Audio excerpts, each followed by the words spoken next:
Assalamualaikum warahmatullahi wabarakatuh. Alhamdulillahi rabbil alamin. Wassalatu wassalamu ala sayyidil anbiya wal mursalin wa ala alihi wa sahbihi ajma'in. আজকের এই বিশাল সমাবেশের মাননীয় সভাপতি উপস্থিত রয়েছেন বাংলাদেশ জামাত ইসলামীর সম্মানিত আমিরে জামাত জননেতা জনাব ডক্টর শফিকুর রহমান, মঞ্চে উপবিষ্ট অন্যান্য কেন্দ্রীয় নেতৃবৃন্দ, মহানগরী নেতৃবৃন্দ, আজকের এই বিশাল সমাবেশে উপস্থিত সর্বস্তরের জনতা, সংগ্রামী ঢাকাবাসী, দেশবাসী, আজকে 190 দিন পর বাংলাদেশ জামাত ইসলামী রাজপথে এসেছে। আমরা রাজপথে এইভাবে আসার প্রত্যাশা করিনি, আমাদের পরিকল্পনায় ছিল না। আমরা যে দাবিতে এসেছি, এই দাবিটা রাস্তায় এসে দাবি করে আদায় করতে হবে, এটা আমরা ভাবিনি। এটি ছিল আমাদের ন্যায্য অধিকার, এটি ছিল আমাদের সাথে একটি সম্মানজনক আচরণের ব্যাপার। বর্তমান রাষ্ট্রে যারা আছেন তারা যে কোনো কারণে এখন পর্যন্ত ব্যর্থ হয়েছেন। যে রায়ের বিরুদ্ধে আন্তর্জাতিক সকল মানবাধিকার সংগঠন বলেছে এটা কোনো বিচার হয়নি, ক্যাঙ্গারু কোর্ট ছিল।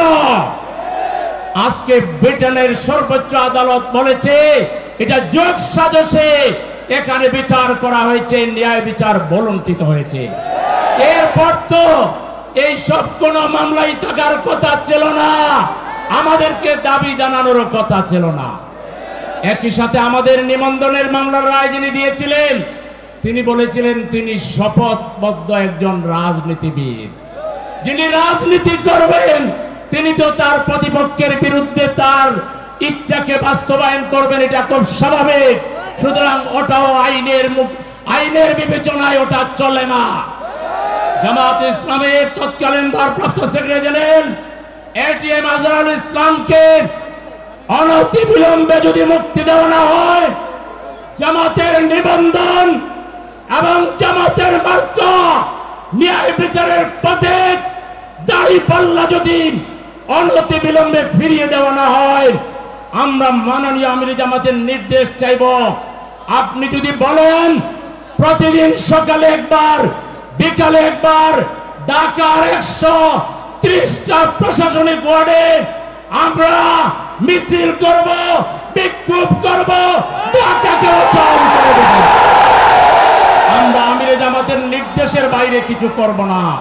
আমিরে জামাতের কাছে আমরা কর্মসূচি চাই, আর যদি কর্মসূচি আপনারা আমাদেরকে দিতে না চান তাহলে সময়কে বন্যা করে এই 3টা দাবি পূরণ করবেন, সেই আশাবাদ ব্যক্ত করে সবাইকে ধন্যবাদ জানিয়ে আমার কথাগুলো শেষ করছি। আল্লাহ হাফেজ।